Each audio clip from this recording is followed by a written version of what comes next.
আসলে আমি মামলা করছি, কিন্তু আমরা তো আসিলাম গ্রামের বাড়িতে, কিন্তু ঘটনাটা কিন্তু রংপুর বিশ্ববিদ্যালয়। কিন্তু আমরা তো এখানে কে দোষী কে অপরাধী এটা কিন্তু আমরা জানতাম না। তা আমরা সকল ছাত্র ভাইদের কাছে আবেদন করছি যে আসলে দোষী কারা এটা শুধু ছাত্র ভাইরাই আমাদের বলতে পারবে, এবং সেটা তদন্তের মাধ্যমে ছাত্র ভাইদের মাধ্যমে তদন্ত করে যে কারা কারা আসামি হতে পারে তাদেরকে অজ্ঞাতনামায় সকলেরই নাম দেওয়া হবে। এবং প্রধানমন্ত্রী থেকে শুরু করে বিশ্ববিদ্যালয়ে ভিসি প্রক্টর পুলিশ ঊর্ধ্বতম কর্মকর্তা যাদের নির্দেশে আমার ভাইকে নির্মমভাবে গুলি করে হত্যা করা হয়েছে, এবং তারা পলাতক হিসাবে যেখানেই থাকুক তাদেরকে এই বাংলাদেশে আনে তাদের উপযুক্ত শাস্তি এবং তাদের আমরা ফাঁসি দাবি করছি। এবং আমার ভাই শুধু আবু সাইদ না, যত শহীদ হয়েছে সবারই হত্যার আমি বিচার চাই।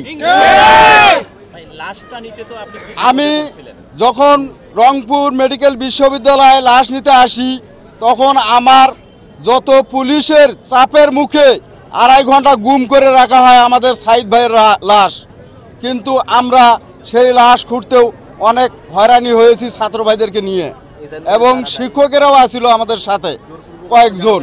জোরপূর্বকভাবে তারা ময়নাতদন্ত ওইখানে নিয়ে যা গুম করে রাখে, এবং কি লাশ পর্যন্ত আমাদের হাতে তুলে দিতে সক্ষম হয় ওরা।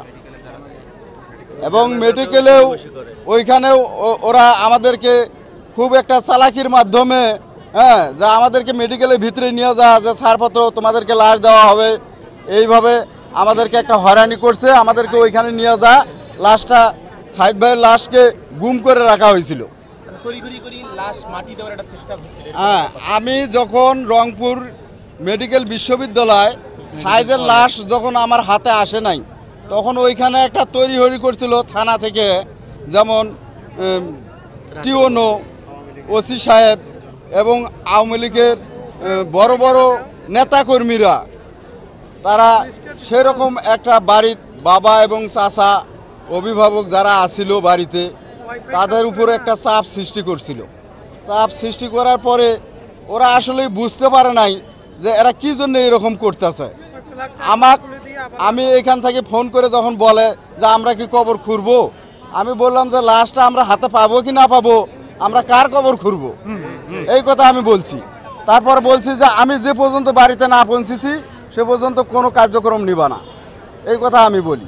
বলার পরে আমি বাড়িতে যা শুনি যে রাতের ভিতরেই মাটি দেওয়ার জন্য খুব একটা জুলুম করছিল তাদের উপরে, খুব চাপ সৃষ্টি করছিল। চাপ সৃষ্টি করার পরে ওরা বুঝতে না পারে সকালে ডিসিশন নেয়। পরবর্তীতে আমি শুনি যে সকাল 7টার মধ্যে দিতে হবে এইরকম একটা ওয়াদাবদ্ধ হয়। সেটা পরবর্তীতে আমি সেটা 9টা বাজে নেওয়ার ডিসিশন নেই এবং প্রচার করি। তারপরে আবার টিওনো, ইউনো, ওসি সাহেব এবং আওয়ামী লীগের বড় বড় নেতাকর্মীরা আমাকে এসে চাপ দেয়। চাপ দেওয়ার পরে ওদেরকে আমি বুঝাই যে কবর খুঁড়তে অন্তত 3 ঘন্টা সময় লাগবে, আপনারা কিভাবে সম্ভব, তা আপনারা খুঁড়ে মানে কবরটা খোঁড়ার কাজ সম্পূর্ণ হোক, তাহলে আমাদের জানাজা হবে, এইভাবে আর কি। তারপরে আবার মসজিদের মধ্যে জানাজা করতে হবে, মাদ্রাসায় নিয়ে যাওয়া যাবে না। তা আমি বললাম যে মসজিদে আপনি লোকগুলো যদি জায়গা করে দিতে পারেন তাহলে মসজিদেই হবে। পরে লাস্ট পর্যন্ত ওরা ব্যর্থ হয়ে আমাদের মাদ্রাসা কামিল মাদ্রাসায় নিয়ে যাওয়া হয়।